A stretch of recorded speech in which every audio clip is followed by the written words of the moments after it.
Python is the most popular programming language in the data analysis and data science fields, and today we are going to start data analysis using Python. In the previous 3 videos we studied the basics of Python so you can gain some knowledge of Python, and today we are going to implement that along with numerical Python to study data analysis in Python programming language. Let's go. First of all, let's install this tool called Anaconda, and we will be using Anaconda to launch Jupyter Notebook for writing our programs for data analysis. So for downloading Anaconda, you need to visit www.anaconda.com/download and you will see this page. I will leave this link in the video description so you can check it out. So when you visit this page, you will have this download button. Just click this and it will download Anaconda distribution to your PC. I've already downloaded this. Let's go and install it. As you can see, this is Anaconda software which has already been downloaded. Let me double click this to run this file. When you double click this file, it will run and it will start the installation wizard. So click next here, click agree. As you can see, you can install this just for this specific user or you can install it for all users. I'll install it for all users. Let me click next. Okay, it asks for the destination folder. I'll leave this as the default one. I'll click next and create start menu shortcut and register Anaconda as the system Python 3.11. okay, that's correct. Let's click install. Okay, as you can see on my screen, it says installation complete. Let's click next and click next again. Getting started with Anaconda distribution. Let's uncheck this and it says launch Anaconda. Let's uncheck this as well. So let's click finish, and now you can see that Anaconda has been installed on this PC. Let's now launch Anaconda from the start menu. Let me click this Windows button. And on top we can see Anaconda Navigator. If you don't see Anaconda Navigator, just search for Anaconda, write Anaconda, and it will bring Anaconda Navigator in this start menu. So click Anaconda Navigator and wait for a few seconds. It will open Anaconda Navigator here. When you start Anaconda Navigator, you will see this home page where we have a lot of applications available for us to use, like Anaconda notebooks. So let's move on to Jupyter Notebook and launch this. This is what we need from Anaconda for now. When you launch Jupyter Notebook, it will start in the browser like you can see here. We can see that there are 3 tabs: files, running, and clusters. For now we are working with files only, and here we can see all the folders where this Jupyter Notebook is hosted. So let's move on to desktop and let's create a new folder here. Let me go to this new and create a new folder. Let's rename this new folder and call it Jupyter Notebook. Let's rename this and let's go to Jupyter Notebook here, and let's now create a new file. Let's go to new and create Python 3 file. Let me click on this one.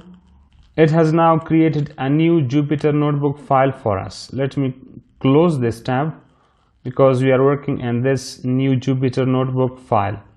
First of all, we can see that it does not have a name. Its name is untitled. So let me click on this to give it a name. Let me call it Python for data analysis. Let's rename this. So it's now called Python for data analysis. We can see that there is a file menu, edit, view, insert, cell, kernel, widgets, and help menu. When we launch Jupyter Notebook, it opens this interface and it gives us this cell for writing our code. And this cell has different types. For example, if we come to this code, we can run it for markdown text, we can run it for raw, and we convert, heading, and code. So there are 4 types of cells. Currently we are using this cell for code. If we change it to markdown, then Jupyter Notebook will consider it just as a text and it will not consider it as a code, so it will not execute that. Let me change it back to code. So this is the code cell. When we click on this insert menu, there are two options for us. We can insert cell above by clicking A, or just clicking this insert cell above option from here, and we can insert cell below. So for example, if I want to insert a cell below this cell, and now I'm inside this cell, I first need to leave this cell and then press B to insert another cell below this one. So for leaving this cell, I can just press escape key, or I can click somewhere here, and now if I press B, it will insert a new cell below. Press B again and it will insert another cell. So we can insert cells above or below a cell by just pressing A or B. Remember that in Jupyter Notebook, every cell must be run separately so that code can be executed. For example, if I want to print a statement of Python, I can write print hello world, and if I want to print another message in this cell, print, and I can say this is our first program in Jupyter Notebook. Now if I run the above cell, it will not run the second one, it will run only the first one. In the previous programs, we have seen that when we ran a program, it would run the entire program completely, but now here every cell will be run separately. For running this cell, what I can do is to click this run button, or to click on this cell, run cells, or run all the cells, run above cells, or run below cells. For running the selected cell, we have an option, run cells and select below, and that is shift enter. So for running this cell, we can say shift enter. This is a shortcut.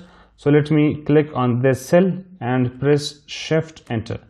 When I press shift enter, this runs this first cell and it prints the message to the console. If I want to run this cell, the second one, I can again press shift enter and it will run this selected cell. So shift plus enter is a shortcut for running the selected cell. Let me hide my face from the screen so you can see the entire screen and the code here.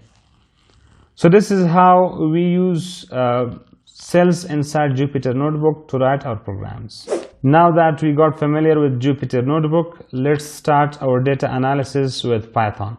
So in today's lesson, let's talk about NumPy, which is a library for data analysis. Remember, there are other libraries as well, but this is specifically used for numerical purposes. NumPy, which is the short form for numerical Python, and it is used for computational structures, for data analysis, for data mining, machine learning, etc. So first of all, let me import NumPy. By default, this is not included in the Python programming language, but we need to import it. Let me write import NumPy as NP. Remember, this NP is the short form or the short name that we are giving to NumPy. We can write anything here like A or B or anything, but because NP is used by all the Python developers and data scientists, therefore we will use NP, which is a standard for NumPy. So if I press shift enter, this will execute this cell and it will import NumPy to this program. What we can do here with NumPy is to create arrays. For example, if I declare a variable and say give me np.array of a list, for example 23, 12, 11, 31, and one more 5. So if I want to create an array of these 5 numbers, I will create it like this. This is the syntax, np.array, and I'll provide it a list. So if I press shift enter, it will create an array and will assign that array to this ARR variable. If I want to show this variable, I can just write ARR and press shift enter. It will print the array here. You can see this is array. If you want to print it, you can write it inside print function like this. It will print it, but if you want to just show this variable, you can just write the name of the variable and press shift enter, and it will show the entire array here like this. So this is a NumPy array that we have just created. Now the question is that we can do the same thing in Python lists as well. Why are we using this NumPy? Because we already have lists. Why do we use this one? Let's see this in an example. For example, if we have a list like this one, let me call it L and provide it a list. Let's say it has 12, 45, 33, 10 and 13. This is a list and we can print it. Let me just call it L and shift enter. This is a list. We have all these values that are added to this list. If we change the data type of one of them, for example, I convert 33 to 33.5, and if I run this again, shift enter, remember that every value in this list has a different data type. These values 12, 45, 10 and 13 are of integer data type and 33.5 is of float data type. Let's see them in action. Let's run a for loop for I in list and let's print type of I. If I press shift enter, the first value is integer, second is integer, third one is float, fourth and fifth are also integer. So each value is stored separately in this list and the data type of each value is different. If we talk about NumPy arrays, all the values will have the same data type. We have an array here that's of this list. If we check the data type of all the values, let me check the data type of them. For I in array and let's print the type of I. If I press shift enter, all the values have the same data type, integer. Let's change one of the values in this array. For example, let me just bring that array here. Let me copy it from there and paste it here. So let me copy this.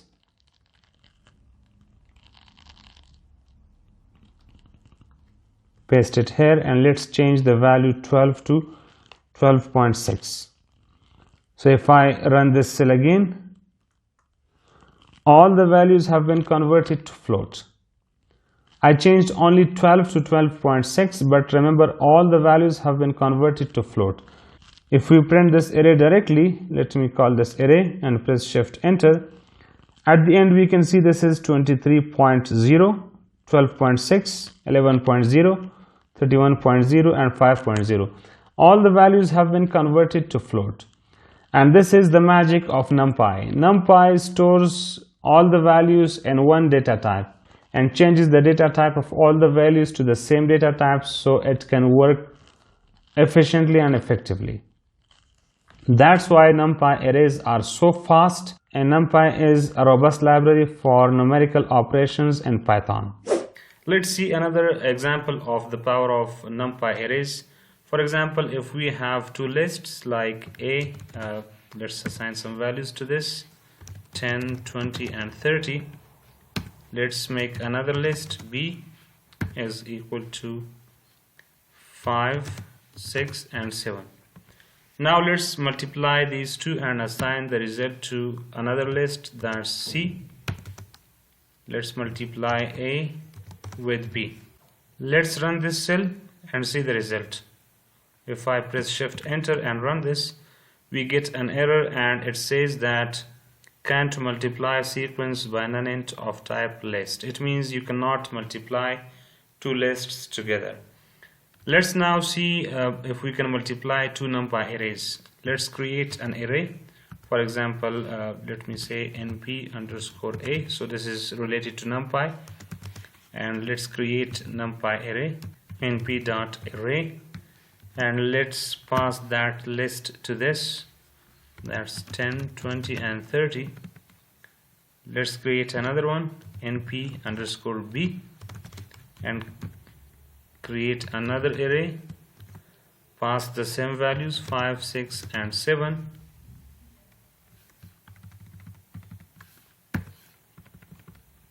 and let's create another variable, that is c, np underscore c, and let's now multiply np underscore a with np underscore b, and let's check the result. So if I press shift enter, it doesn't complain this time, and it has multiplied both of the arrays and assigned the result to npc. Let's check the result. np underscore c, press shift enter, and it stores the result. It has multiplied 10 with 5, now we have 50, 20 with 6, 120, 30 with 7, 210. So it has literally multiplied each element from npa with each element of npb. So it has multiplied the first with the first one, second with the second one, and third with the third one. So this is how NumPy arrays work, and these functionalities make NumPy arrays very robust and very strong. Now that we have seen some examples of NumPy arrays, let's now talk about NumPy arrays themselves. What is a NumPy array? First of all, let me create some cells below. So NumPy array is a data structure in NumPy that is similar to list, but the NumPy arrays are very strong, robust, and very fast, as we have seen in the previous examples. So we can create any dimension of NumPy arrays. For example, we can have one-dimensional, two-dimensional, three-dimensional, or n-dimensional arrays. Let's create a one-dimensional array first. For example, if I have a variable arr and I want to create a NumPy array, I can simply say numpy.array, and I can simply pass values to this array. For example, I can pass integer values 10, 30, and 43, and if I press shift enter, it will create this array and will assign the array to arr variable. If I show this variable, press shift enter, we can see that this is an array and it stores these values. NumPy array can store integer values, float, boolean, string, or anything else. So if we want to store multiple types of values, for example 10, 30, 43, and I want to store a float one, 10.5, if I press shift enter and I show this variable again, now you can see that all the values have been converted to float, because float is superior to integer, and it will by default convert all the values to float data type.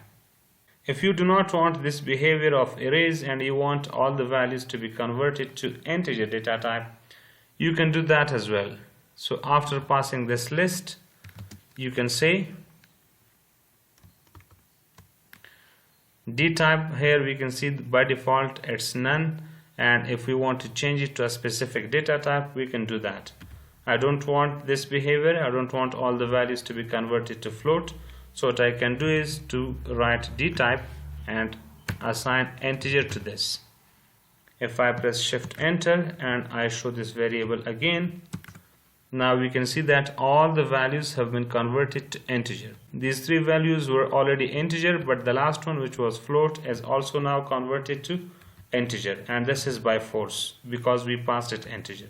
Remember, you can just write int, or you can just enclose it inside double quotes like this. Both of them will work fine like this. If I press shift enter, we can see that this is the same result.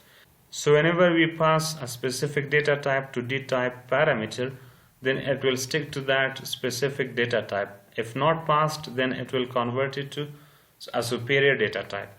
What if we have a string value here? For example, I can say, for example, this is a string, and if I press shift enter and I show the variable again, now you can see that all the values have been converted to a string data type. We can see there is 10, but it is enclosed inside single quote, 30, 43, 10.5, and the message all are enclosed inside single quotes. That tells us that these values have been converted to a string data type, and here we can see that the d type is U32, which indicates that this is a string data type. So the final line is, if you provided a data type and dtype parameter, it will stick to that one. If not, it will go to a superior data type that is listed in the array. Now that we understand how NumPy arrays work, let's now study some properties of NumPy arrays. For example, there are a few properties like size, endim, shape, and dtype. So these are the four properties. These are the four main properties of NumPy arrays, and let's study all of them here. So if I press enter, we already have an array that's ARR. First, let's check the size of this array. For checking the size, we can just output array.size, and if I press shift enter, it says 3. It means that there are 3 elements in this array. If I provide it more elements like this, and if I run this again, let me run that one first, now run this one, it says there are 6 elements. So size indicates the number of elements in an array. Let's also show the endim. So let me print all of them. Print array.size, print array.endim. If I press enter, endim is 1. This means that this is a one-dimensional array. One-dimensional array means that all these values are added in a single row or in a single column. So if we have two-dimensional arrays, that means we have rows and columns, or we have a table. But currently it's a one-dimensional array. It has either a row or a column. So all the values are listed in one row or column. That is what endim means, or one-dimensional means. Let's print the shape of this. If I press shift enter, oops, I missed ARR dot shape. Press shift enter again. It says this is 6 comma nothing. 6 comma nothing means that we have only one dimension again, and in that one dimension we have 6 elements. So if we have a table, then it will show 2 values here inside this tuple. We will have 6 comma 2 or 6 comma 3 or something like that. But currently, because we have only one dimensional array, so it shows that the ARR array is only one dimensional array and it has 6 elements in it. Let's now print the dtype, array.dtype. If I press shift enter again, it says the dtype is int32. That means the data type of this array is integer. If I convert it to float like 10.4 and run this, and now run this cell again, it says that the data type is float because all the values have been converted to a float data type. So these are the 4 key properties of arrays, and we will need them in the coming lessons. Now that we understand one-dimensional array, let's now talk about a two-dimensional array. A two-dimensional array is actually a table, and that consists of rows and columns. Let me show you this picture. So here on the left side you can say this is 1D array, and that 1D array has only one axis, either a column or a row like this and like that we saw before. So one-dimensional array will store all the values either in a row or in a column. On the other side, if we have a 2D array or two-dimensional array, then we have a combination of rows and columns like a table. 2 rows that we can see and 3 columns. So in a two-dimensional array we have a table that consists of rows and columns, and we put values in all the cells that are contained in that 2D array. In a 3D array we have 3 dimensions, or you can say that we have array of two-dimensional arrays. Like here we can have rows, we can have columns, and then we have multiple copies of this array. Like a cube, you might have seen a cube. So a cube is actually a 3D array. So keep these in mind because we are going to study 2D and 3D arrays after this. Let me create a 2D array. Let me call it A and assign it an array np.array. Here, instead of providing all the values in a list, let me first create a list, and inside this list we can have multiple other lists for providing values. So let me give it a space so you can understand clearly. For the first row, I'm adding a list and I'm providing some values like 1, 23, 34, then comma, another row, 44, 32, and 21, and let me add one more row, 77, 67, and 55. So you can see that this is a two-dimensional array because we have first row containing 3 values, and these 3 values are actually 3 columns. Then we have the second row of values, and then we have the third row of values. This is how we create a 2D array.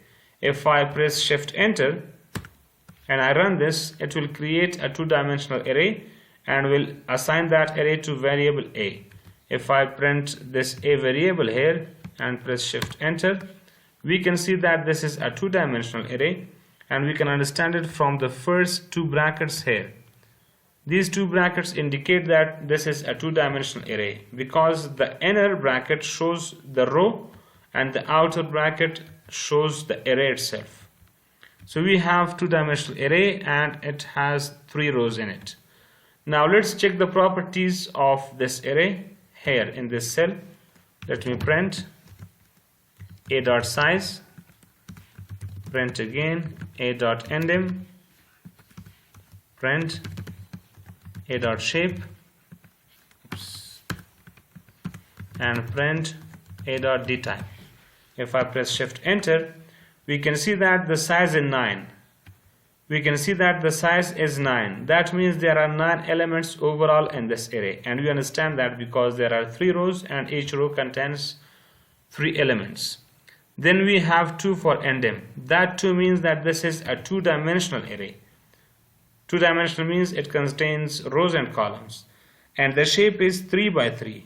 Here 3 by 3 means that this array has 3 rows, and in each row we have 3 columns. So 3 rows and 3 columns, and the data type is N32. If I add another row here, let me add another row of 3 elements. Run this cell and run this one, so we can have the output here. And now let's run this cell. If I run it, we can see that this is now a 4 by 3 shape. 4 by 3 shape means that there are 4 rows now, and in each row we have 3 elements.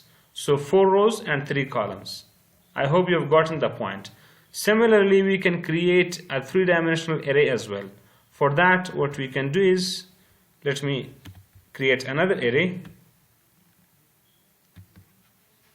and assign that to variable b. So first of all, np.array, it will be the main array. Inside this, let's create another one, and inside this let's add some rows. Now I want to create a 3D array. Let's assign some values to this. For example, 1, 2, and 3, and add another row, 12, 23, 34. So this is 1. Let me add another one, and inside this let's add some rows, 11, 22, 33, and one more row, 44, 55, 66. Now this is done. Let's create another one. For example, in this row I want to add 51, 61, and 61, comma, another one, 22, 21, 23. So if I press Shift Enter, it will create this array. Let's now show the output. It shows the 3-dimensional array, and we can understand it from the first 3 brackets here. So here we can see that the outermost bracket indicates that this is an array. Inside that we have 3 arrays, this one, the middle one, and the first one. And inside each array we have 2 rows and 3 columns, like this, 2 rows and 3 columns. If we want to check the properties of this, let me copy the code from the above cell, and instead of A, let's now pass it B. So let me show b.size, b.endem, b.shape, and b.dtype. If I press shift enter, it says that there are overall 18 elements, and we can understand that because there are 3 arrays and in each array there are 2 rows and 3 elements in each row, so it makes it 18 elements. Then the endim is 3, that means this is a 3-dimensional array and this is the shape of this array, 3 by 2 by 3. That means overall we have 3 arrays. Then in each array we have 2 rows and in each row we have 3 elements, and at the end we have the data type. So this is how we create 1D, 2D and 3D arrays in NumPy. Instead of creating these arrays manually, we have some functions in NumPy that help us create sample arrays. For example, let's create an array by using np.arrange function. Remember, this is not arrange with double R, this is just arrange. So we have arrange function for creating a range of values and it will give us an array. For example, if I say np.arrange and I pass it value 5, it will give us an array of 5 values. Let me press shift enter and let's now show A. We can see that it has created an array and that array contains values 0 to 4.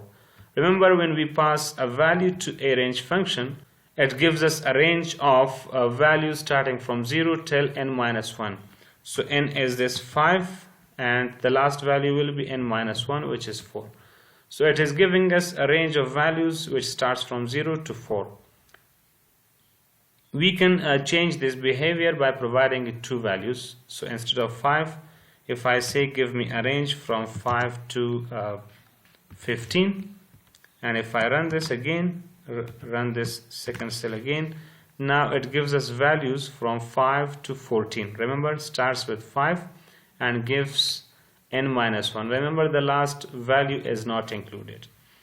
If we want these values of the range to not increment by 1, like we can see 5, 6, 7, but we want it to increment by 2 or 3 or 5, then we can have another parameter in this arrange function, that is step parameter. After these 2 values, if we provided the step value, it will consider that and it will give us a range with that step. For example, if I want to say give me a range of values from 5 to 25 and the step should be 3, then we can write it like this: np.arrange 5, 25, 3. If I run this cell and if I run the second cell again, we can see that it starts with 5, the next value is incremented by 3, that's 8, then that is incremented by 3 again, 11, 12, 23. So this is arrange function included in NumPy and it gives us a range of values based on the parameters we provide to it. Similarly, NumPy provides another function that's called full function, and full function also helps us create arrays with a specific value. For example, if I say b equals np.full, I say give me an array of 5 elements and the value should be 10. If I press shift enter and I show the output of this, it gives us an array of 5 elements and all the elements will be value of 10. So you can provide any value to this, not just 10. For example, if I want to provide the text A, and if I run this, it will give us an array of 5 elements where all the elements are A, like this. And we can create 2-dimensional or 3-dimensional arrays with this as well. For example, I say that give me a 2-dimensional array of 5 rows, 3 columns, and all the values should be 10. If I run this and I run this cell again, it gives us a 2-dimensional array of 5 rows and 3 columns, and all the values are just 10, like this. So full function is another function that we can use for creating arrays very simply and easily. There is another NumPy function, that is linspace, and linspace function actually provides values between equal distance. For example, we can say that give me a list of values from 1 to 10 and there should be 20 elements. Between 1 to 10 give me 20 elements.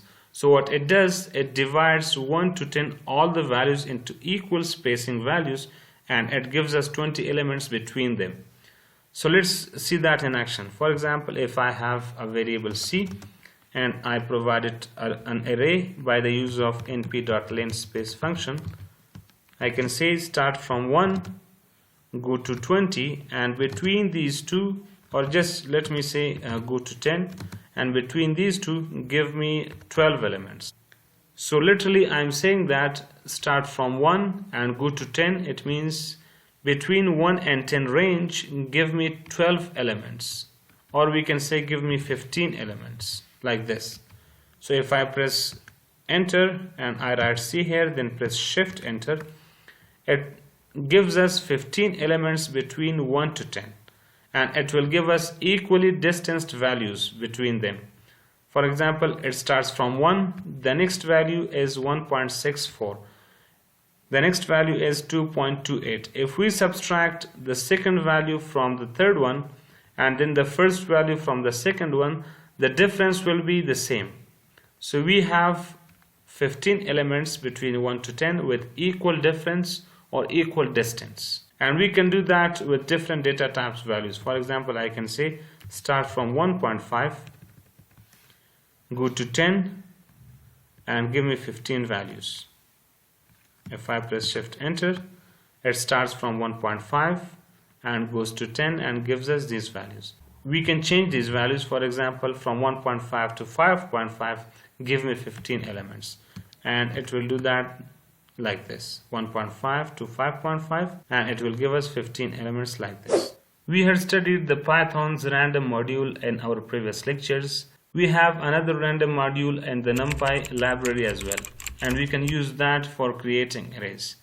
For example, if I say np.random.rand, inside random package we have a random function, and if I say give me an array of 5 elements, what it does, it will create 5 random elements, and that each element will be from 0 to 1. And if I press shift enter, you can see that it gives me an array of 5 elements where each element is a random number. If I run this again, it will give me another array with different elements like this.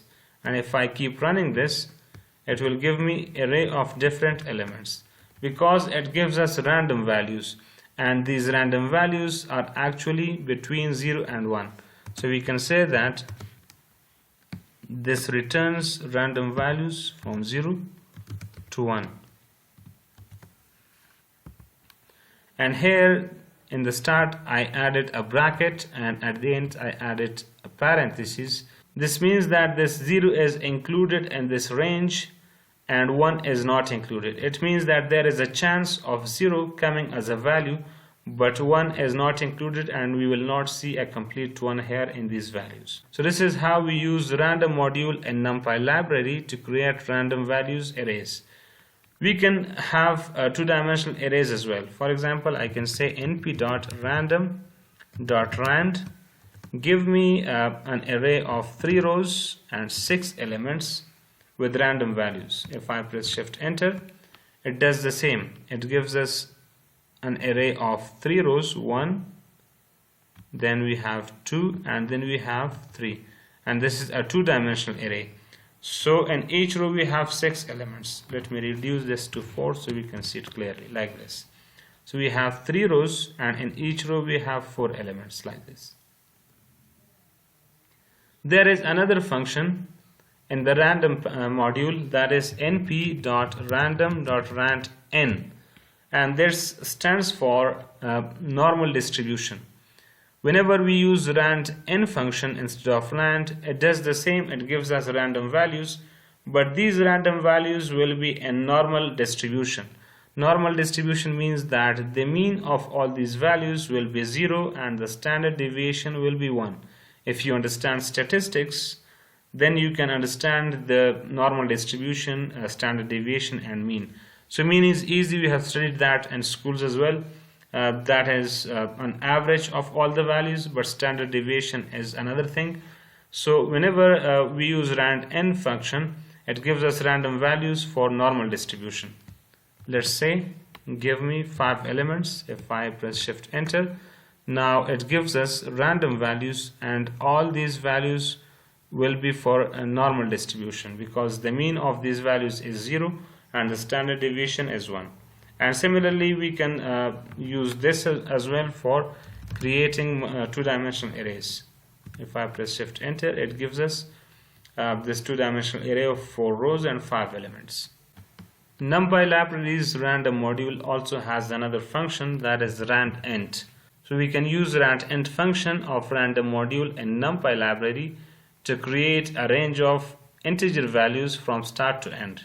For example, I can say np.random.randint, and if I pass it one value 10, and if I press shift enter, it gives me one value up to 10. From 0 to 10 it will give me one random value. If I run it again, it gives us another random value. Run it again, it gives us another random value.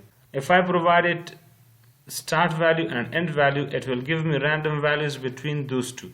For example, I can say give me values from 2 to 30, and if I press shift enter, it gives us 14 this time, 5, 21, and so on. So if we provide it one value, it will consider that as the end value. If we provide it two values, the start and the finish, it will give us a value between these two. And if I provide it another value, for example from 2 to 30, give me 10 values. If I press shift enter, it gives us an array of 10 values, and these values will be between 2 to 30.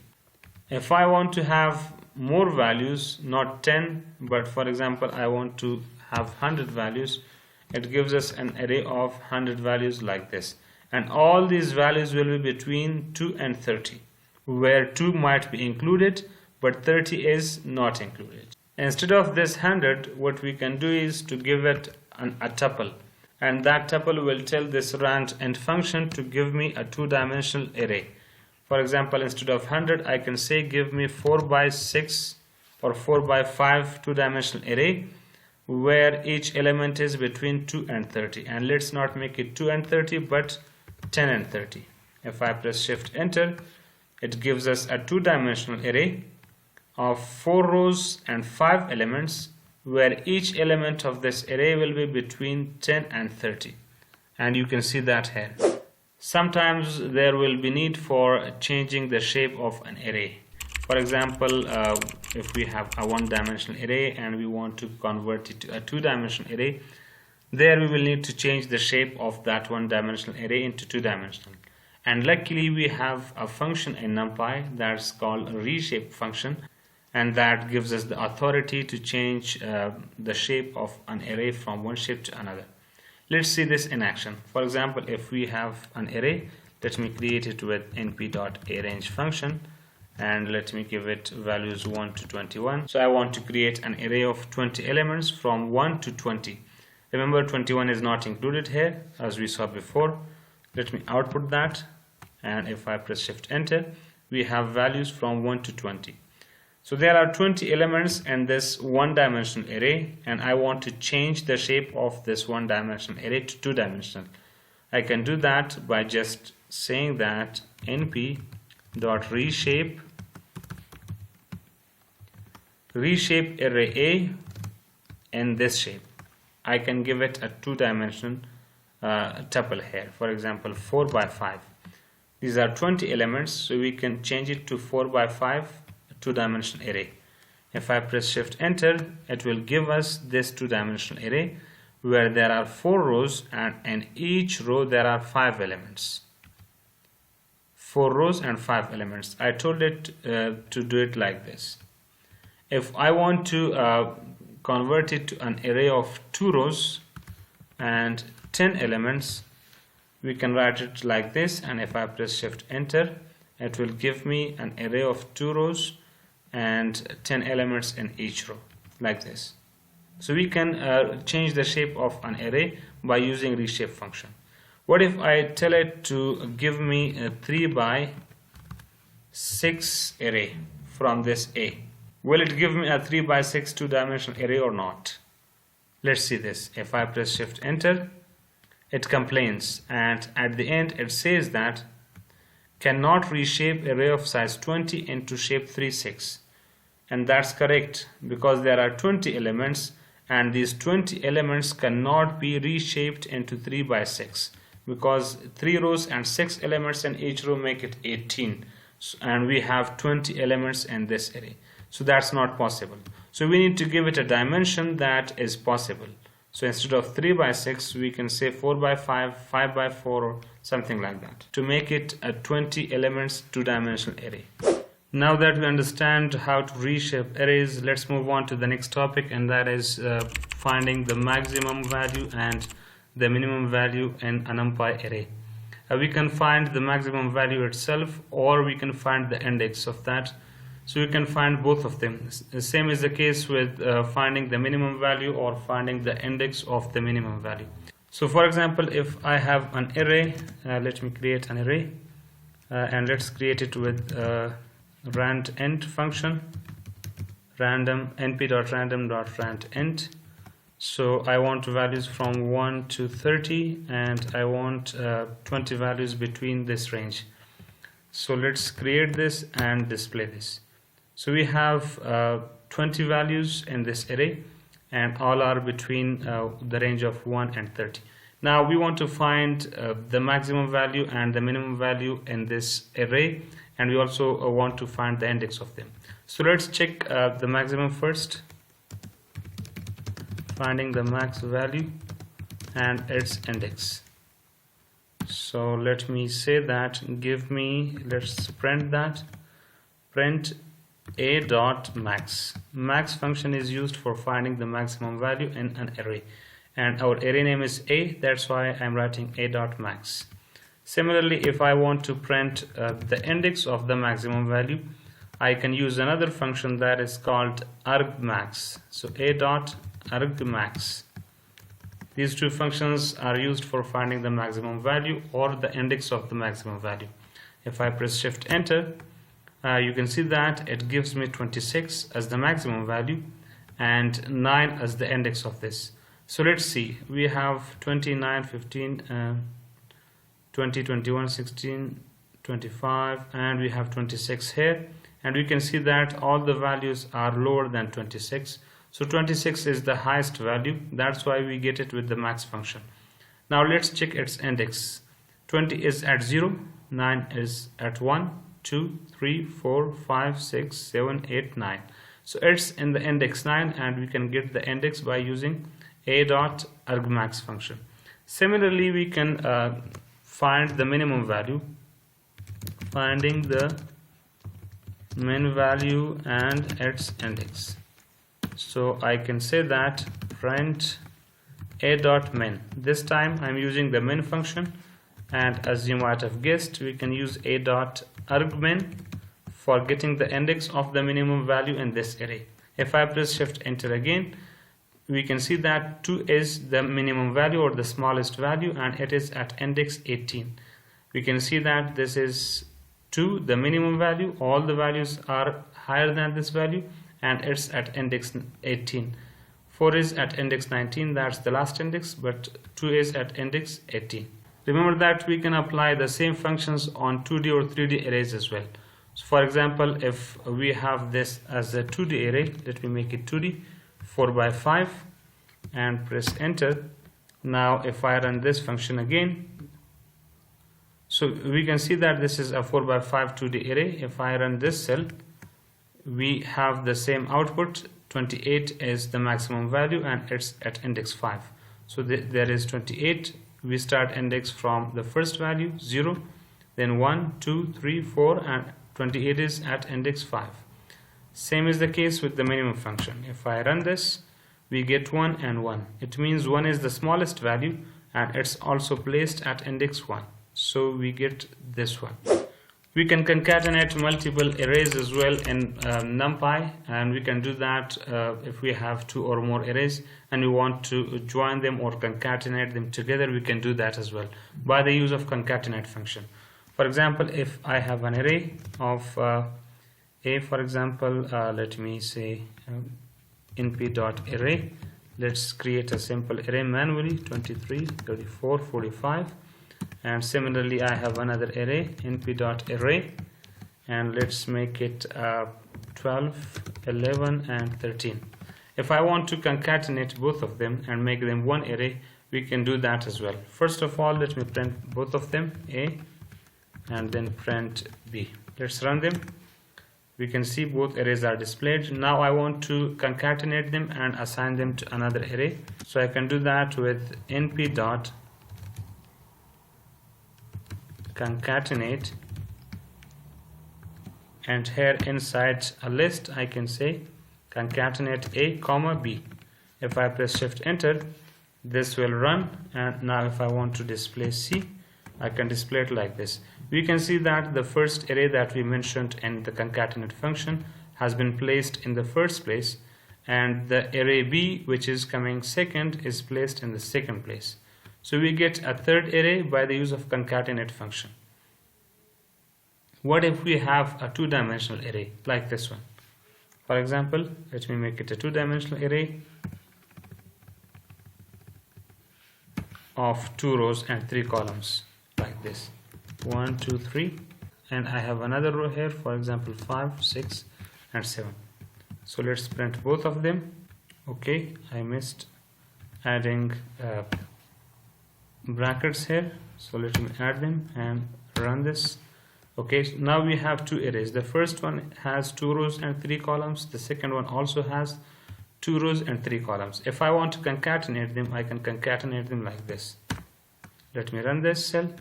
Now let's display C, and these are concatenated like this. So we have the first array on top and the second array below the first array. Now what if I want to concatenate them by columns, not by rows? For example, here we see that the first array, the 2 rows of the first array come on top, and the 2 rows of the second array come at the second place. What if I want to concatenate them column wise, not row wise? We can do that as well. In the concatenate function, we have a parameter, and that is axis. If I press shift tab here, we have axis, which is by default 0, and it means rows. 0 means rows, so we use 0 for rows and 1 for columns here. In the concatenate function, if we do not mention axis, it by default takes 0, and it is concatenating these two arrays with rows. So let's concatenate it by columns and mention axis is equal to 1. If I press shift enter, it will concatenate both of them, and now if I display C, we can see that it is now concatenated by columns. So what happened here, it took the first row of a first array and concatenated it with the first row of the second array. It means it is concatenating column wise, not row wise. Then again it concatenated the second row of the first array with the second row of the second array. So it concatenated the first column first and the second column second, like this. Previously it was concatenating by rows, but now it's concatenating by columns. Another useful function in NumPy is split function, which we can use for splitting an array into different arrays. For example, if we have an array of 20 elements and we want to split it to 3 or 4 arrays, we can do that by use of the split function. For example, let's create an array. A is equal to np.random.randend, and let's say start from 1, go to 50, and between them give me 20 elements. Let's print A. So we have this array of 20 elements, and all the elements are in this 1 to 50 range. Now I want to split this array into different arrays. So what I can do is to declare variables. For example, variable B and C. I want to split this into 2 different arrays, B and C. So what we can do here, to write np.split, split this array of A, and where do you want to split it? For example, I want to split it like this. I want these 5 values in array B and the rest of the values in array C. So we can provide it a list, and we can say that 0, 1, 2, 3, 4. So we can say break this array before index 5. So we can say break it before index 5, like this. If I run this, this will run and it will create two new arrays and will assign both of them to B and C. Let's display B first. If I run this cell, we can see that we got 16, 44, 18, 28 and 4 in array B, and that is because we said that split this array before index 5. So before index 5 means that we are getting index 0, 1, 2, 3 and 4. So these are the values that are assigned to array B, and all the values after this 4 will be assigned to array C. Let's display array C. If I press shift enter, we can see that from 15 till 23 all the values are assigned to array C. If I want to split it into more than two arrays, 3 or 4, for example, I want to split this to D and E, I can do that as well. What I need to do is to provide the breaks here. So the first, I said that before index 4 all the values should go, before index 5 all the values should go to B. Then I can say that index 5, 6, 7, these three values should go to array C. So I can say before 8. So it's 5, 6, 7, it means before 8, before index 8. So I can provide 8. Before index 8 these three values will be assigned to C. Then I can say index 8, 9, 10, 11, 12, 13. I want all these values to be assigned to D, and all the rest of the values should be assigned to E. So I can just say that before index 14 should go to D and the remaining ones should go to E. Let's run this again. Let's run. Let's display B. B is in the same position because we said before index 5. C will be changed, yes, because the three values before index 8 and after index 5 including index 5 are assigned to C. Let's display D. Yes, we have a split before index 14, and if we say E, we have 23 to 23, like this. So these values are assigned to array E.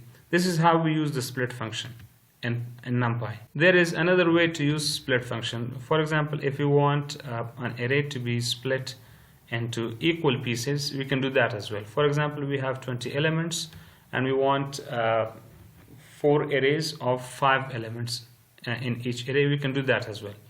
Let me change this. Let me copy this code from here to a cell below and then run the code there. Let me run this. So we have this array. Now I want 4 arrays of these 20 elements, and in each array I want to have 5 elements. So we can split this array into 4 different arrays of 5 elements.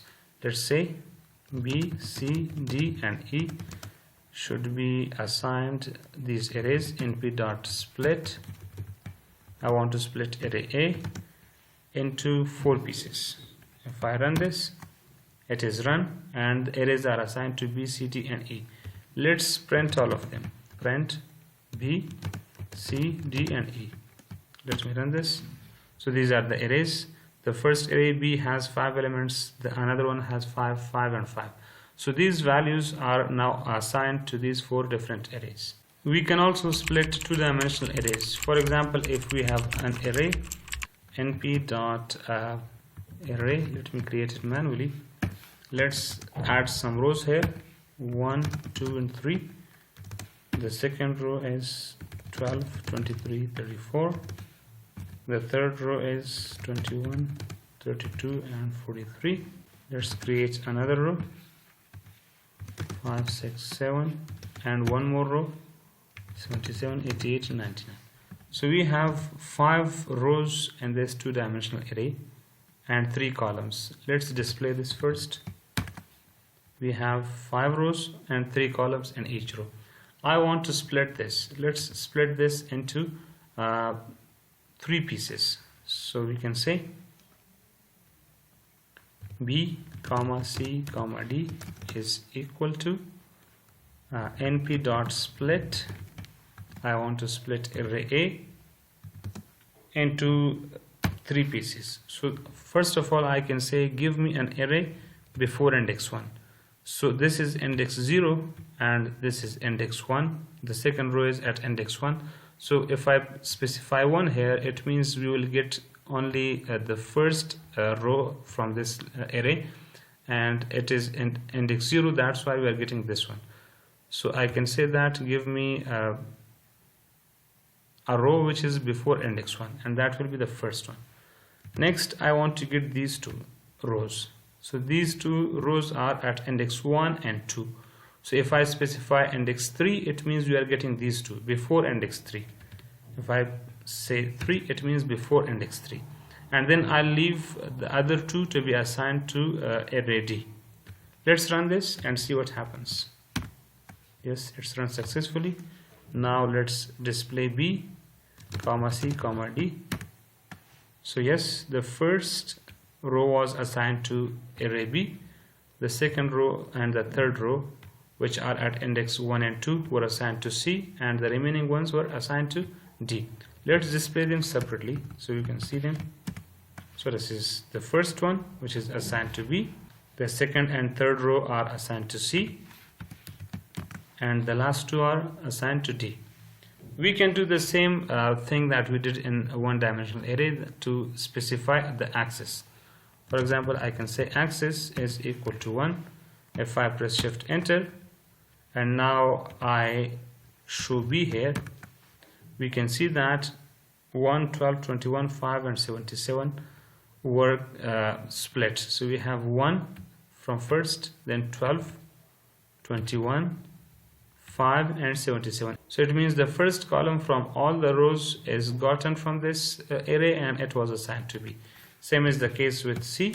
If I say C, so it means the second and third column were assigned to C. And if I press shift enter with D, D does not have anything because we had only 3 columns. So we split this array by 1 and 3 and we added these to B and C.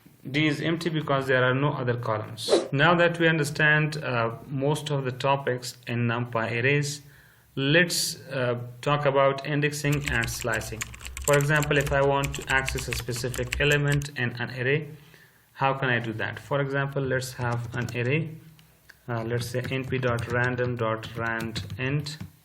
Give me values from 1 to 100 and give me 10 elements. Let's run this. So we have these 10 elements. Let's run it again. So we have different elements like this.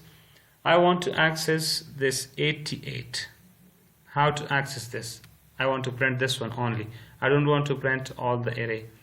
So I can do that by using the index of this element. We understand that the first value is at index 0, that's 3, and the second value is at index 1. The third value is at index 2. So 88 is placed at index 2. So what I can do is to print A of index 2. So we can use these brackets. Let me remove print so you can see it clearly. We can use these brackets to access a specific element at a specific index. If I display this, let me press shift enter, it will print 88, and 88 is at index 2. If I want to print 56, I can just count the index from 0. 3 is at 0, 1, 2, 3, 4, 5 and 6.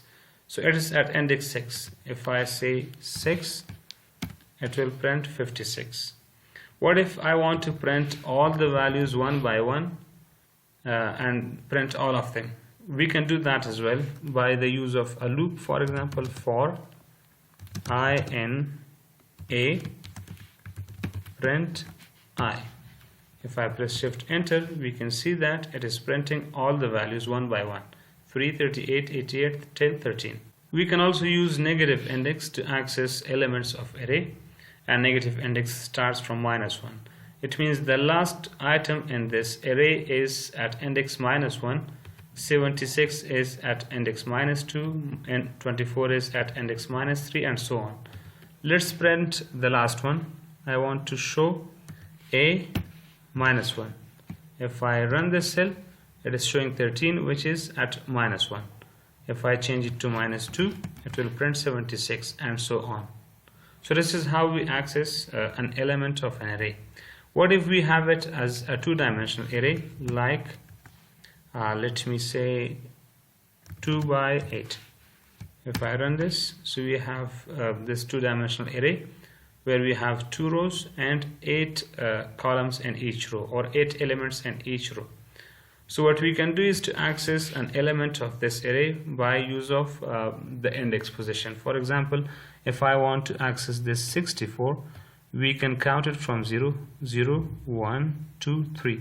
It's at index 3. So we can say, give me a of 3. If I run this, oops, I need to mention both row and column. Remember, here what I need to do is to first mention the row and then mention the column. So we have only 2 rows, so I need to mention row number 0 and then mention the column number 3. So I want to access this 64. Now both rows and columns have indexes. The first row is again at index 0 and the second row is again at index 1. Similarly, the first column is at index 0, the second is at index 1, and so on. So currently, let me mention, I want to access an element from index 0, row number 0, and then I need to have another pair of brackets, and here I need to mention the column index, which will be index 3. So if I press shift enter, this time it's printing 64 because it is at index 0 of row and index 3 of column. Similarly, if I want to access it in one pair of brackets, I can just put a comma, like give me a value from index 0 of row and 3 of column. If I press enter, still it's doing the same thing and it's giving me the value 64. What if I want to print this 96? For printing this, again first I need to mention the row number, which will be 1 this time, and the column number will be 4. So let me say, give me a value from 1, 4, and it's printing this 96. And we can use the same negative indexing as well. We can say, give me this 5. For example, in row 1, give me -1, which will be the last one. If I press enter, it will give me 5, which is at the last index. Similarly, if I want to show this 99, I can say in row number 0, give me -2, and it's giving me 99, like this. So we can use these indexes to access specific elements in each array type, like one-dimensional array or two-dimensional array or even three-dimensional array. So we can access different elements like this. There is another concept, that is slicing. We cannot only get one value from an array, we can get a range of values. For example, if I want to access 91 to 64, I can do that as well. Let me create another array here, or let me copy this code, and this time let's make it one-dimensional first. I want 10 elements. So we have this one-dimensional array. I want to get values 88, 41, and 32. So I need a range of these 3 values, and it will be from index 1 till index 3. So I want value from index 1, index 2, and index 3. What I need to do is to say that give me values from A, index 1 till index 4. 4 means that the 4 is not included, and it will give me values from index 1 to 3. So it means before 4. 1 will be included, but 4 will not be included. If I press shift enter, we get 88, 41, and 32. And remember that it's an array, not a single value. It's returning an array, and we can assign it to another variable, and that will be a totally different array. If I want to access values from 32 to 9, I can do the same thing. For example, let's start from index 0, 1, 2, 3. 32 is at index 3. It means we are getting the index 3 value. Then 4, 5, 6, 7, 8. So we can get values of index 3 to 8. Remember, 8 is again not included. If I press shift enter, it is giving me values 32 to 9. These values that we want. And we can use negative index here as well. For example, if I want to get these values, the last 4 values, What I need to do is to start from -1. 10 is at -1, 81 is at -2, 9 is at -3, and 56 is at -4. So I can say give me values from -4 till -1. If I press shift enter, remember that -1 is not included. What if I want to access -1 value as well? For that I need to remove the last one, and this column will say that give me values from -4 till the end. So if we do not provide the last index, it will give us values till the end. If I press shift enter, remember the 10 is also now included in the result set. What if I want to access values from index 0 till 51? I can do the same thing here as well. I will not mention the first index. Even if I mention it, that will not be a problem, but we can do it this way as well, to not mention the first index and mention the last one. For example, I want to get the first three values, so 0, 1, 2. I will mention 3 at the end because 3 is not included, and if I press shift enter, it will give me values from index 0 till index 2, like this: 71, 88, and 41. So this concept is called slicing, and we can apply the same concept in two-dimensional arrays as well. Let me create a two-dimensional array. Let me copy this code from here and paste it to this cell. I don't want 8, I want, for example, 4 by 5 or 4 by 6. Let me run this. So we have this two-dimensional array of 4 rows and 6 elements in each row. For example, I want to access the first 3 elements from first row. So what I need to do is to say give me in the 0 row, or let me not mention index 0, or we can do that, for example, 0 and 1. In the 0 and 1 row, it means give me values from the 0 row, because 1 is not included, so 1 will not be fetched here. Only the 0th row will be fetched. So from 0th row, I want values from index 0 till 2. So again, I can say index 0 till 3. 3 is not included, so we will get 0 to 2. If I press shift enter, we get 48, 65, and 20, the first 3 elements of the first row. What if I want to get the first 3 elements of 2 rows, the first and 2 rows? I can do the same thing, just change 1 to 2 and press shift enter. We will get the first 3 elements of 2 rows. And we can use negative indexing as well. For example, I want to get the last 3 elements of the last 2 rows. So what I need to do is to say that go from -2 till the end. I will not mention the ending index, and then from there go from -3 till the end. So it means -2 row till the end row. So -2 is this second last row till the end row. It means the last 2 rows should be selected, and in each row I need to select -3 column. It means this 35, 13, and 35, and in the last row also we will get 98, 11, and 23. Let's press shift enter, and we get the same output as expected here.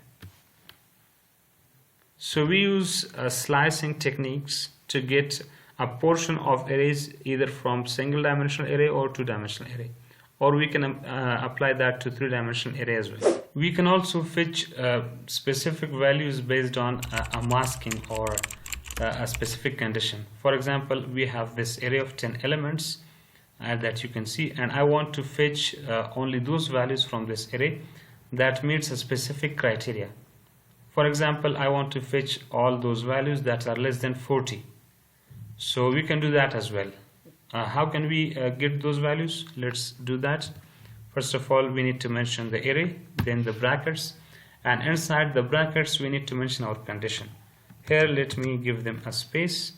So I want values where array A values are less than 40. So I need to add a condition. Give me values from array A where array A elements are less than 40. If I press shift enter, it gives me 1 and 25, because these are the only 2 values which are less than 40. Let's change the array so we can get some more values. Now let's run this because the elements are changed and now we have more values which are less than 40. If I press shift enter, we can see that we are getting 19, 14, 20, 15 and 25. So this is how we specify a condition to get specific values. We can use all the comparison operators here. For example, give me all those values which are greater than 50 and we get these values. Give me all those values which are not equal to 52.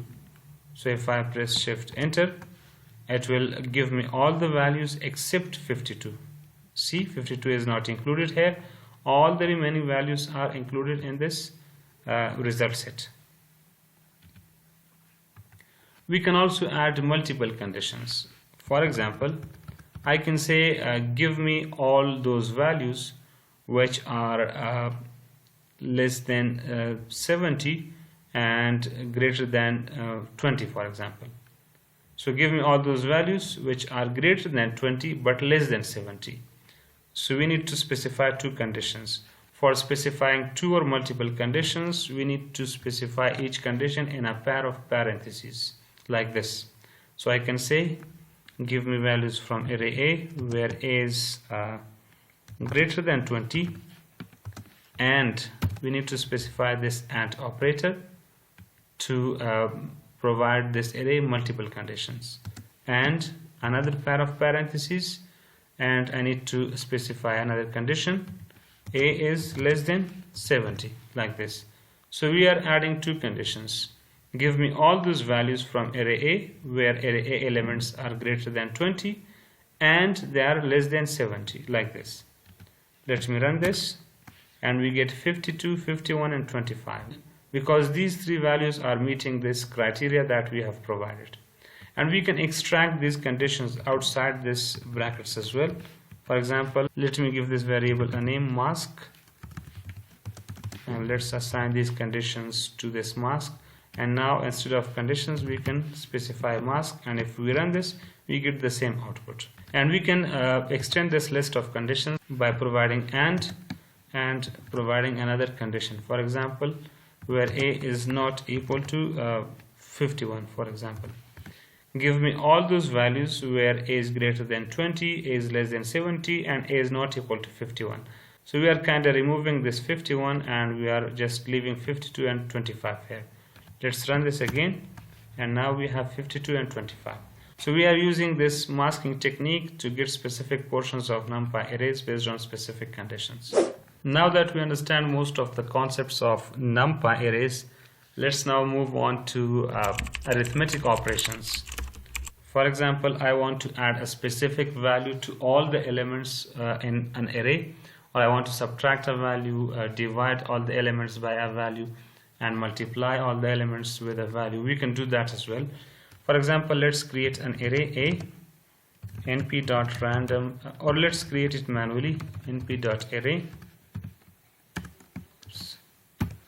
Let's provide it values, for example 2, 5, 10, 20 and 30. So we have this array of let me remove 2.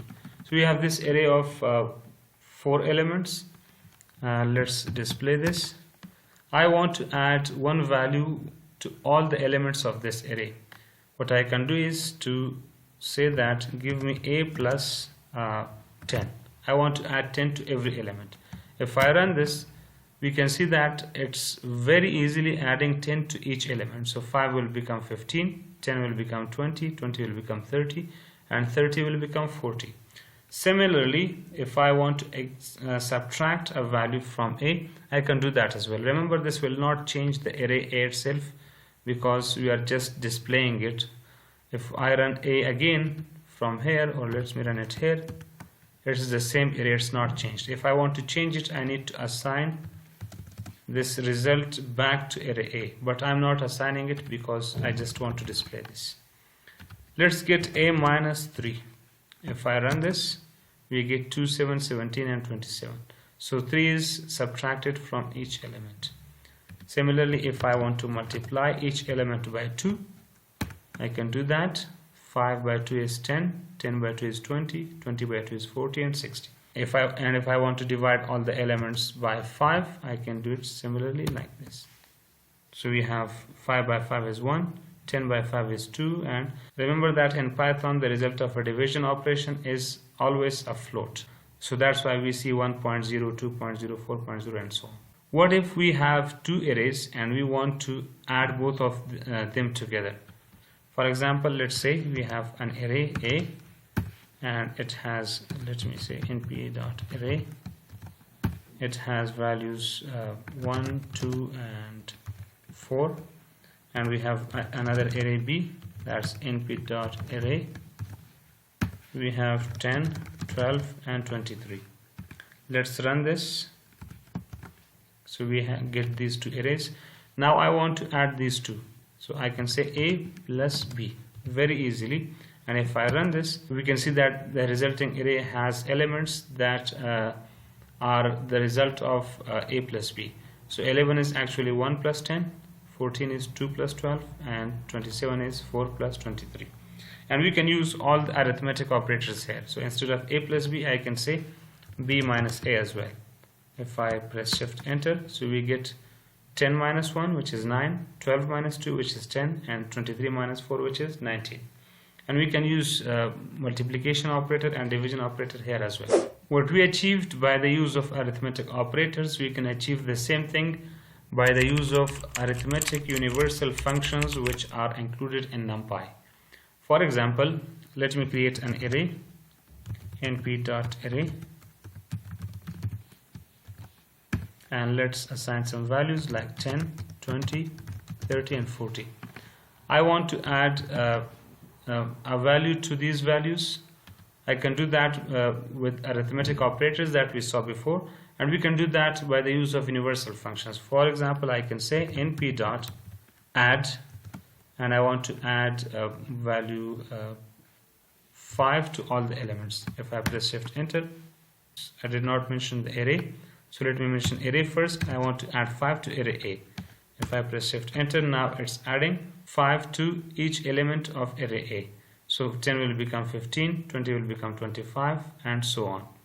Similarly, we have another function, np.subtract, for subtracting a value A, subtract for example 10.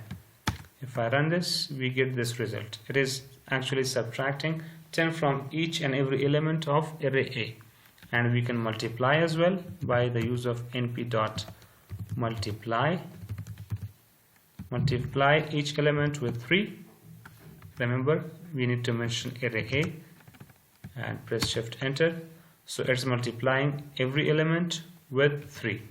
And similarly, we can use np.divide array A, divide each element by 4. Let's run this. So we get this 2.5, 5, 7.5 and 10.5. We can also have floor division here. Floor division means if we do not care about the fractional point or the floating point value, then we can use floor divide function. For example, np.floor divide, I can mention array and I can say divide this by 4. If I press shift enter, we are only getting the integer part of the division operation, and we are not taking care of the floating point values or the fractional point values. So we can use floor divide function for floor division, which will just give us the integer result and will leave the floating point value. We can use power function, which will give us a value with the power that we specify here. For example, in array A, each element should be powered by 2.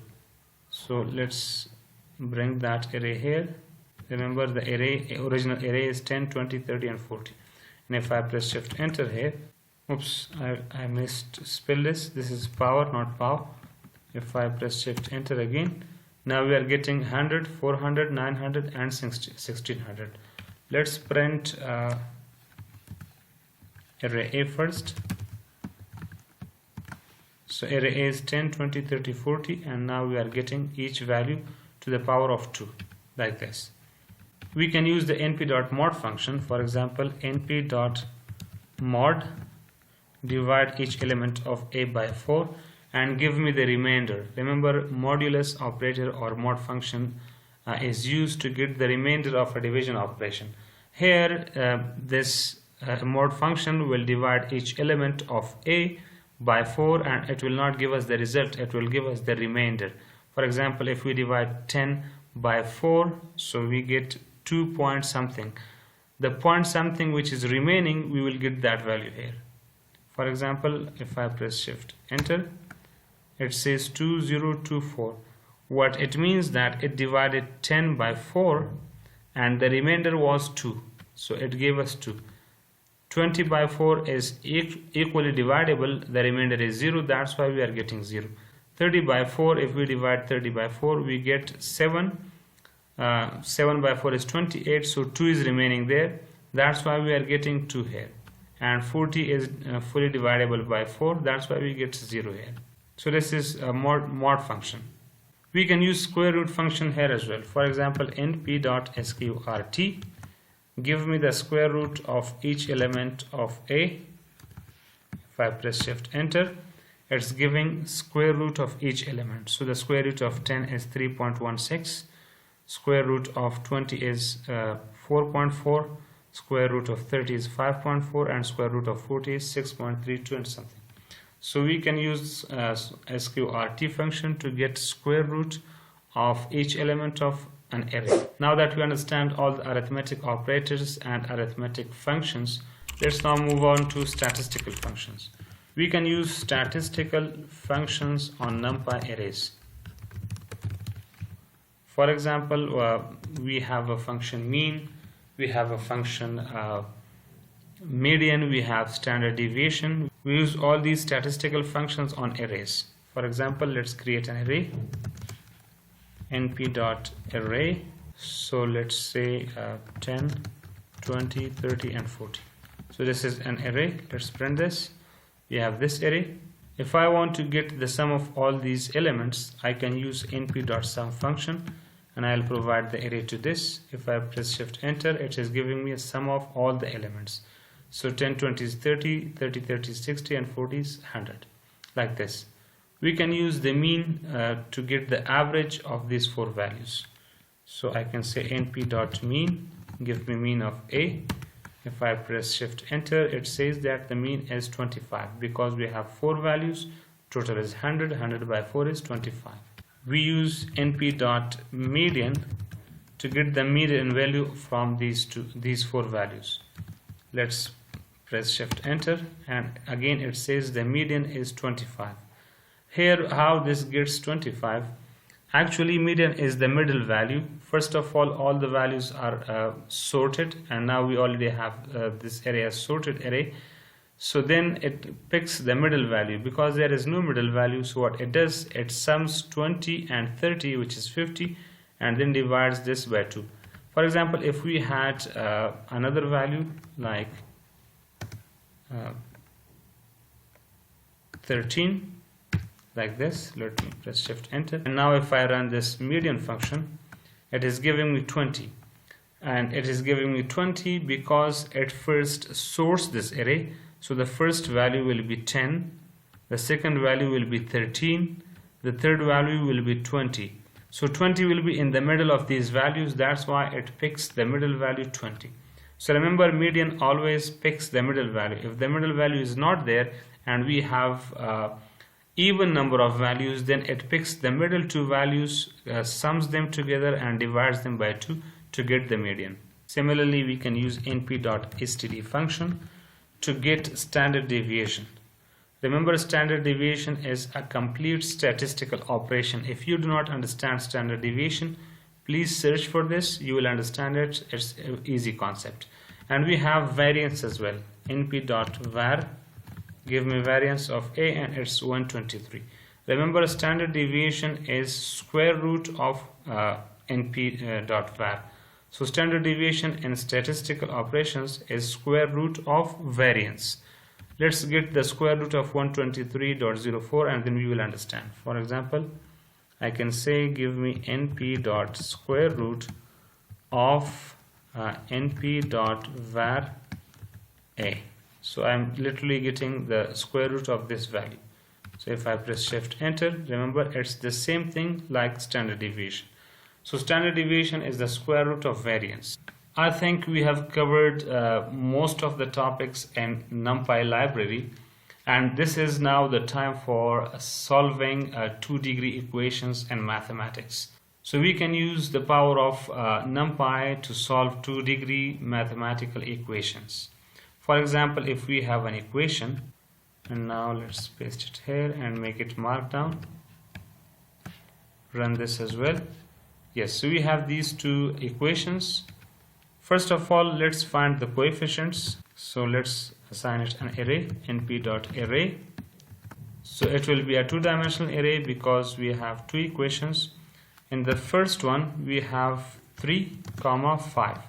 So 3 is the coefficient of x1 and 5 is the coefficient of x2 in the first statement. So this will be in the first row of this array. In the second row, we will have -1 because it's -1 x1 and 2. So we will have -1 and 2. These will be the coefficients. Similarly, let's have outputs. Outputs are 13 and 3. So it will be, let me say, output np.array, and it is a single dimensional array because we have only two values, 13, 3. Let's run this. Now that we have coefficients and output in place, we can use np.linalg.solve function, and we can provide the coefficients and output to this function, and if we run this, we get the output. The output is 1 and 2. This means that the value of x1 is 1 and the value of x2 is 2. Let's add these two values in these equations and see if we get the desired result. Let's see, 3 multiplied by, in x1 we provide 1 plus 5x2. So 5 multiplied by x2 is 2. And if we run this, we get 13, and 13 is the output. That's correct. Let's now use the second equation, -1 multiplied by x1, which is 1, plus 2 multiplied by x2, and x2 is 2 here, 2. Let's run this. We get 3. So we get the desired result here. So we can use np.linalg.solve function to solve 2-degree mathematical equations. I think we have covered a lot in this video, and this is enough for learning NumPy. If you want to learn more on NumPy, you can just Google NumPy and you can open the official documentation of NumPy. I'll provide the links to you in the video description so you can check it out and you can see all the documentation and understand it.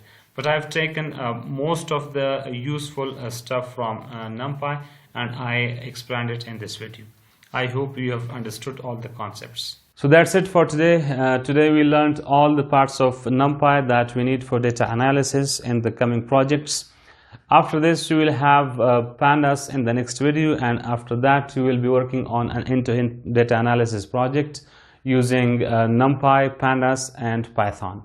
If you get value from this video, please give it a thumbs up, ask your questions in the comment section and subscribe this channel. Thanks for watching.